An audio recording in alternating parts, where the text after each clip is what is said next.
With Doubtnut, get instant video solutions to all your maths, physics, chemistry, and biology doubts. Just click the image of the question, crop the question, and get instant video solution. Download Doubtnut app today. Hello everyone. So let's see this question. In this question it is given that an inorganic iodide, let's see, an inorganic iodide A on heating with a solution of KOH, that is the basic solution, gives a gas B and a solution of a compound. The gas B on ignition in air gives a compound C and water. Copper sulphate is finally reduced to the metal on passing B through its solution. What is true about gas B and compound C? So when we need to find out what is true about the gas B and compound C, what we need to find out first is we need to identify what is A, B and C. So for that, let's see what is given. It has been given that it is A is an inorganic iodide which on heating with KOH solution gives a gas. So from inorganic chemistry, we know very well that inorganic iodide which gives on reacting with a basic solution gives a gas can be phosphonium iodide, PH4I. How I will tell you the reaction will happen. So if the inorganic iodide is phosphonium iodide, then let's write down the reaction that when phosphonium iodide, that is PH4I, is treated in presence of a base that is KOH, it will give you the formation of, on heating, it will give you the formation of a gas called phosphine gas. This is used for the reaction for formation of phosphine. And then with pH 3, what will form? H2O and Ki. So the compound which will be formed is Ki. So here it was written that it gives a gas B and a solution of a compound. So you can see very well that this will be the gas B, which is, what gas is this? You can see it's a phosphine gas, right? Phosphine gas. And this is compound A, right? Now it's very clear that you have the B compound as phosphine. So let's write down what is B. B is phosphine, pH 3, right? pH 3 gas, phosphine.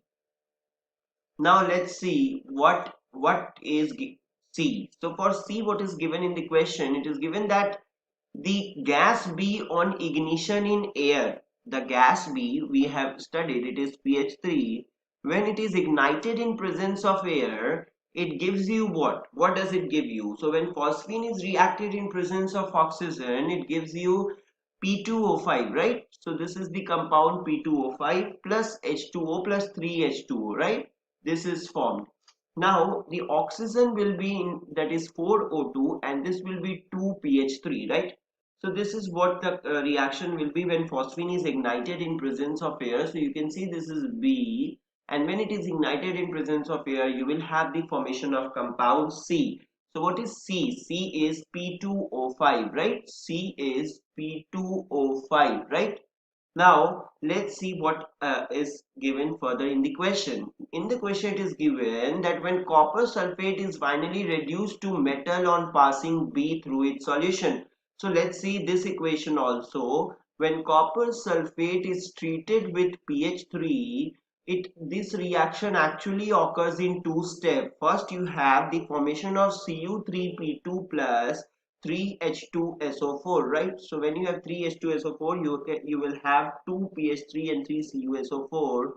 So this is 3CuSO4 and 2pH 3. So this is the reaction, right?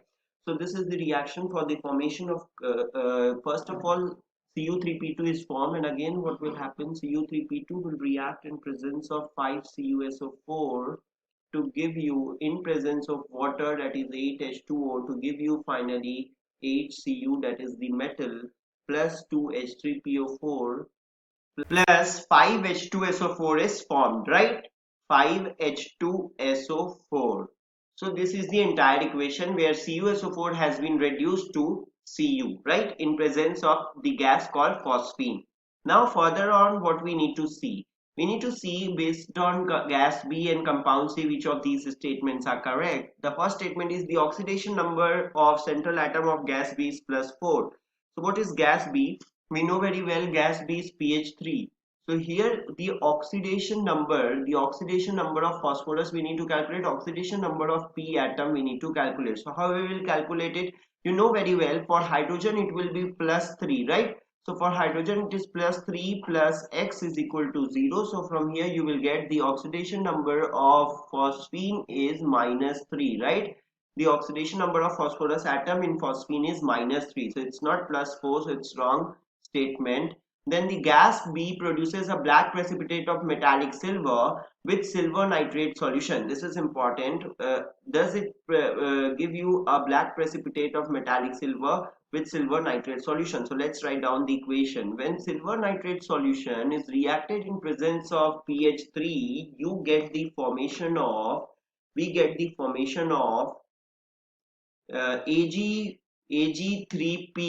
plus, from here you get the formation of Ag3P plus 3HNO3. So this is the formation. Here you can see this is the precipitate which is obtained. Here it will be 3AgNO3.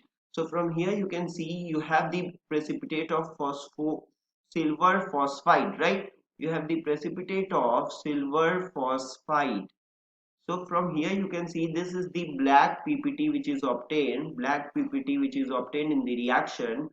So yes, you can see that the gas B produces a black precipitate of metallic silver. What is that black precipitate? Ag3P with silver nitrate solution. So this is correct statement.